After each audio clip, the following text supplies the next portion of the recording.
अध्याय 41 दिखावा। जब झांग जियाउरान ने ये देखा तो उसके चेहरे पर एक आत्मसंतुष्ट और गर्व भरी मुस्कान थी।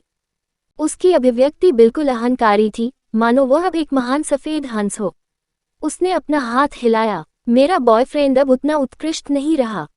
ग्रेजुएशन के बाद उन्होंने अपना करियर बदल लिया और कुछ पैसे कमाने के लिए कुछ छोटी मोटी चीजें बेची। उनकी कार और उन सुपर स्पोर्ट्स कारों के बीच अभी भी एक अंतर है। झांग जियाउरान को यह भी पता था कि उसके प्रेमी झांग बिन की फरारी 812 कोई नई कार नहीं थी। यह एक सेकंड हैंड कार थी, लेकिन सेकंड हैंड कार की कीमत भी लाखों में थी, इसलिए उसे काफी गर्व था। इस बीच झांग बिन ने भी बातचीत सुनी और टेबल छोड़कर चले गए। झांग बिन, आप यहाँ हैं? झांग जियाउरान ने चेहरे पर मुस्कान के साथ झांग बिन की ओर देखा। उनकी मां का चेहरा भी मुस्कुराहट से भरा था। वह तो बस इस दामाद से संतुष्ट थी। आखिरकार ऐसे दामाद ने उनके परिवार को आत्मविश्वास दिया। उन्होंने अपने चाचा चाचियों के सामने और भी अधिक सिर उठाया। इस बीच कुछ देर तक उनकी तारीफ सुनने के बाद झांग बिन ने विनम्र होने का नाटक किया और कहा, मैं अपेक्षाकृत भाग्यशाली हूँ। मैंने सबसे पहले प्रोजेक्ट 9851 के तहत एक विश्वविद्यालय से स्नातक की उपाधि प्राप्त की। ऐसे कई छात्र हैं जो मुझसे बेहतर हैं। उनमें से कुछ का वार्षिक वेतन 10 लाख युआन से अधिक है। इसे बहुत आसान कहा जा सकता है। 1 मिलियन युआन से अधिक का वार्षिक वेतन। उन्होंने यहाँ तक कहा कि यह बहुत आसान है। इस बीच सभी ने झांग बिन को चौड़ी आंखों से देखा। उन्होंने जो कहा उस पर उन्हें विश्वास ही नहीं हो रहा था। क्या ये बहुत आश्चर्यजनक नहीं था? आखिरकार उनके जैसे वयस्क पहले से ही 50 या 60 के दशक में थे। इतने लंबे समय के बाद वे प्रति वर्ष केवल 3 से 4 लाख युआन ही कमाने में सफल रहे। इसे अपेक्षाकृत अच्छा जीवन माना जाता था, लेकिन इन युवाओं का वार्षिक वेतन 10 लाख युआन था। आजकल के युवा वास्तव में होनहार हैं। जियाउरान, तुम बहुत भाग्यशाली हो कि तुम्हें झांग बिन जैसा प्रेमी मिला। भविष्य आशाजनक है। झांग जियाउरान और झांग बिन ने चेहरे पर गर्व के साथ सभी की बातें सुनी।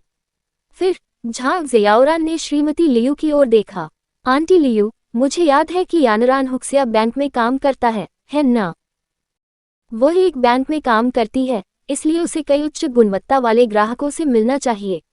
उसे डेटिंग के बारे में सोचना चाहिए। मैं अब बूढ़ा हो गया हूँ।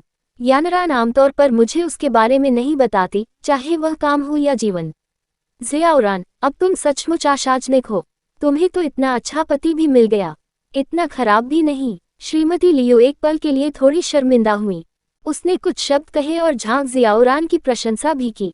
जब झांग जियाउरान की मां ने ये सुना तो ऐसा लगा जैसे उसने शहद खा लिया हो। उसके चेहरे पर और भी गर्व था। जियाउरान ने स्कूल से स्नातक होने के बाद एक वित्तीय कंपनी में काम किया। उनका वार्षिक वेतन अब 3 से 4 लाख युआन है। यह एक संयोग था कि उसकी मुलाकात जियो बिन से हुई। वैसे मुझे याद है कि जियो बिन के कई अच्छे दोस्त हैं। इसके अलावा क्या जियो बिन ने यह नहीं कहा कि उसके सहपाठी आसानी से एक साल में 10 लाख युआन कमा सकते हैं? जियो बिन, यदि आपके पास इतना अच्छा उम्मीदवार है तो क्या आप उसे मेरे दोस्त की बेटी लियू यानरान से मिलवा सकते हैं? श्रीमती झांग के ये कहने के बाद झांग जियाउरान का चेहरा तुरंत काला पड़ गया। फिर उसने अपनी मां की ओर देखा। मां, आप क्या कर रहे हो? मुझे याद है कि यानरान ने कुछ समय पहले ही हुक्सिया बैंक में प्रवेश किया था, ठीक है? हालांकि हुक्सिया बैंक बुरा नहीं है। जियाओ बिन के सभी दोस्त प्रोजेक्ट 985 के तहत विश्वविद्यालयों से हैं। वे सभी अहंकारी हैं। उनका परिचय इतनी सहजता से कैसे किया जा सकता है? अगर बाद में कुछ भी बुरा होता है तो जियाओ बिन को दोषी ठहराया जाएगा, है ना? आखिरकार पुरुष और महिला की स्थितियां बहुत अनुकूल नहीं लगती हैं। इन शब्दों के बाद श्रीमती लियू भी इसे बर्दाश्त नहीं कर सकी। ये शब्द सचमुच बहुत अप्रिय थे। जब उसने कहा कि पुरुष और महिला की स्थितियां अनुकूल नहीं थीं, तो उसका क्या मतलब था? आकस्मिक परिचय से उसका क्या तात्पर्य था? इसका क्या मतलब था? मतलब बिल्कुल स्पष्ट था। क्या उसका मतलब यह नहीं था कि यानरान रुतबे के मामले में झांग बिन के दोस्तों से मेल नहीं खाता? वह बिल्कुल भी उनसे परिचय के लायक नहीं थी, है ना? इस बीच कई लोगों ने श्रीमती लियू की अभिव्यक्ति को नजरअंदाज कर दिया और झांग जियाउरान के शब्दों का पालन किया। उन्होंने श्रीमती लियू को मनाना भी शुरू कर दिया। ये सही है। बेहतर होगा कि यानरान को खुद को और बेहतर बनाने दिया जाए। आजकल पुरुषों और महिलाओं को बराबर होना होगा। पुरुष शक्तिशाली है, लेकिन महिला फूलदान नहीं हो सकती, ठीक है? तुम्हें नीची दृष्टि से देखा जाएगा। जब आपका क्षितिज, क्षमता और आत्मसम्मान बढ़ गया है, जब आपको भविष्य में एक साथी मिलेगा, तो दूसरा पक्ष निश्चित रूप से एक उच्च गुणवत्ता वाला व्यक्ति होगा। यदि नहीं, तो वास्तव में एक साथी ढूंढना आसान नहीं होगा। प्रत्येक वाक्य के साथ उन्होंने शक्तिशाली का दर्जा बढ़ाया और कमजोरों पर कदम रखा। ये स्वाभाविक रूप से झांग जियाउरान, झांग बिन और अन्य थे जिनकी स्थिति बढ़ाई जा रही थी। इस बीच लियू यानरान, जो उनकी ही उम्र की थी, और उसके माता पिता आगे बढ़ रहे थे। यदि ये तथ्य न होता कि वह स्वयं को शर्मिंदा न कर पाती, तो श्रीमती लियू बहुत पहले ही चली गई होती। इस बीच उस रात अनगिनत लोगों ने झांग जियाउरान, झांग बिन, मिस्टर झांग और श्रीमती झांग की बात दोहराई। उन्हें ऐसा भी लगा जैसे वे तैर रहे हों। वे निश्चित रूप से अहंकारी थे। भोजन के अंत में सभी ने अंतहीन बोलना शुरू कर दिया और उसके बाद वे अप्रिय शब्द बोले। आखिरकार थोड़ी देर के बाद भोजन समाप्त हो गया। मिस्टर लियू, मिसेज लियू और बाकी सभी लोग बाहर चले गए। अब मिस्टर और मिसेज झांग बहुत खुश थे।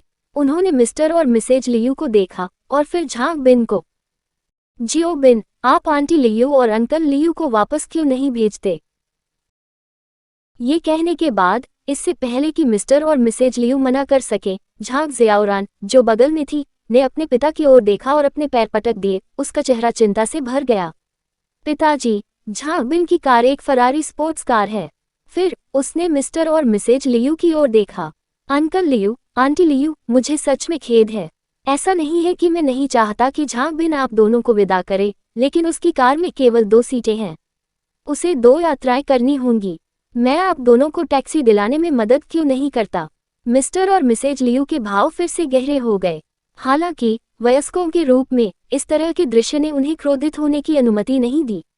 उस समय हाथ हिलाते समय उनके चेहरे पर असहाय भाव थे।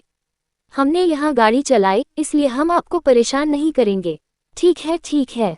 झांग जियाउरान ने भी पाखंडी ढंग से बात की, लेकिन उसकी आंखों में तिरस्कार और गर्व स्पष्ट था। वैसे आंटी लियू, क्या यानरान ने नहीं कहा कि वह आ रही थी?